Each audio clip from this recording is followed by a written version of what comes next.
l'Éternel, ton Dieu, à Horeb, lorsque l'Éternel me dit, Assemble auprès de moi le peuple. Je veux leur faire entendre mes paroles, afin qu'ils apprennent à me craindre tout le temps qu'ils vivront sur la terre, et afin qu'ils les enseignent à leurs enfants. Vous vous approchâtes et vous vous tîntes au pied de la montagne. La montagne était embrasée, et les flammes s'élevaient jusqu'au milieu du ciel. Il y avait des ténèbres, des nuées, de l'obscurité. Et l'Éternel vous parla du milieu du feu. Vous entendîtes le son des paroles, mais vous ne vîtes point de figure, vous n'entendîtes qu'une voix. Il publia son alliance, qu'il vous ordonna d'observer, les 10 commandements, et il les écrivit sur 2 tables de pierre. En ce temps-là, l'Éternel me commanda de vous enseigner des lois et des ordonnances, afin que vous les mettiez en pratique dans le pays dont vous allez prendre possession.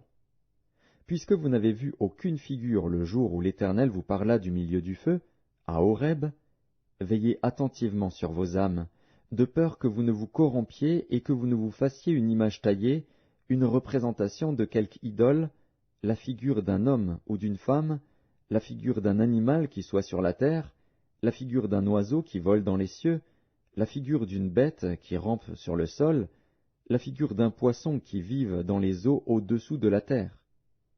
Veille sur ton âme, de peur que, levant tes yeux vers le ciel, et voyant le soleil, la lune et les étoiles, toute l'armée des cieux, tu ne sois entraîné à te prosterner en leur présence et à leur rendre un culte. Ce sont des choses que l'Éternel, ton Dieu, a données en partage à tous les peuples, sous le ciel tout entier. Mais vous, l'Éternel vous a pris, et vous a fait sortir de la fournaise de fer de l'Égypte, afin que vous fussiez un peuple qui lui appartint en propre, comme vous l'êtes aujourd'hui.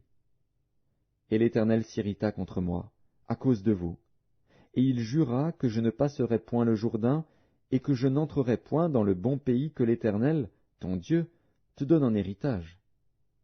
Je mourrai donc en ce pays-ci, je ne passerai point le Jourdain, mais vous le passerez, et vous posséderez ce bon pays. Veillez sur vous, afin de ne point mettre en oubli l'alliance que l'Éternel, votre Dieu, a traitée avec vous, et de ne point vous faire d'image taillée, de représentation quelconque, que l'Éternel, ton Dieu, t'ait défendu. Car l'Éternel, ton Dieu, est un feu dévorant, un Dieu jaloux.